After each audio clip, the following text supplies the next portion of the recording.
नमस्कार। प्रभा साक्षी के खास कार्यक्रम जागो नागरिक जागो में आप सभी का स्वागत है। आज के इस एपिसोड में हम बात करेंगे मैरिटल रेप के बारे में और जानेंगे कि भारत का कानून इसके बारे में क्या कहता है। इन दिनों देश में मैरिटल रेप चर्चाओं में है। रेप को जहां बड़ा अपराध माना जाता है, वहीं मैरिटल रेप को अभी अपराध की श्रेणी में रखने या न रखने को लेकर बहस हो रही है। मैरिटल रेप को अपराध की श्रेणी में रखने के लिए दिल्ली हाई कोर्ट में एक याचिका भी दायर की गई है, जिस पर सुनवाई चल रही है।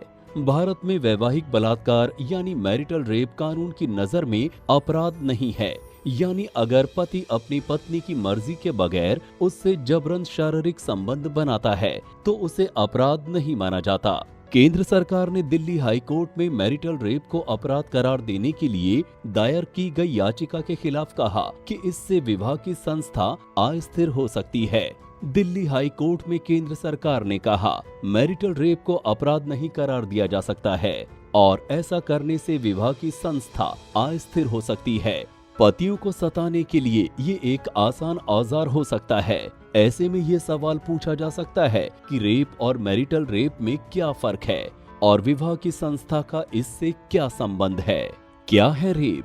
आईपीसी की धारा 375 के मुताबिक कोई व्यक्ति अगर किसी महिला के साथ अगर इन 6 परिस्थितियों में यौन संभोग करता है तो कहा जाएगा कि रेप किया गया है। 1. महिला की इच्छा के विरुद्ध। 2. महिला की मर्जी के बिना। 3. महिला की मर्जी से लेकिन ये सहमति उसे मौत या नुकसान पहुंचाने या उसके किसी करीबी व्यक्ति के साथ ऐसा करने का डर दिखाकर हासिल की गई हो। 4. महिला की सहमति से लेकिन महिला ने ये सहमति उस व्यक्ति की बेहता होने के भ्रम में दी हो। 5. महिला की मर्जी से लेकिन ये सहमति देते वक्त महिला की मानसिक स्थिति ठीक नहीं हो या फिर उस पर किसी नशीले पदार्थ का प्रभाव हो और लड़की कंसेंट देने के नतीजों को समझने की स्थिति में ना हो। 6. महिला की उम्र अगर 16 साल से कम हो तो उसकी मर्जी से या उसकी सहमति के बिना किया गया सेक्स। क्या है मैरिटल रेप? आईपीसी या भारतीय दंड विधान रेप की परिभाषा तो तय करता है, लेकिन उसमें वैवाहिक बलात्कार या मैरिटल रेप का कोई जिक्र नहीं है। धारा 376 रेप के लिए सजा का प्रावधान करता है और आईपीसी की इस पत्नी से रेप करने वाले पति के लिए सजा का प्रावधान है, बशर्ते पत्नी 12 साल से कम की हो।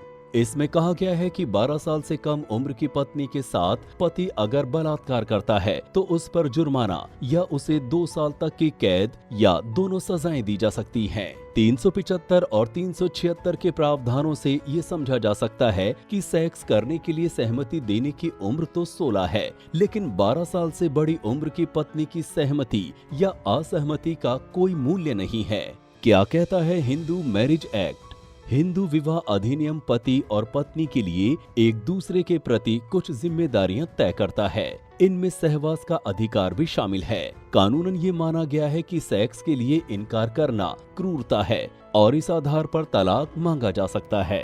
घरेलू हिंसा कानून। घर की 4 दीवारी के भीतर महिलाओं के यौन शोषण के लिए 2005 में घरेलू हिंसा कानून लाया गया था। ये कानून महिलाओं को घर में यौन शोषण से संरक्षण देता है। इसमें घर के भीतर यौन शोषण को परिभाषित किया गया है। हम आशा करते हैं कि ये जानकारी आपके काम आएगी। यदि इस जानकारी से संबंधित आपके मन में किसी प्रकार का प्रश्न आ रहा है अथवा इससे संबंधित अन्य कोई जानकारी प्राप्त करना चाहते हैं तो कमेंट बॉक्स के माध्यम से पूछ सकते हैं। अगली बार किसी नए विषय के साथ हाजिर होंगे। धन्यवाद।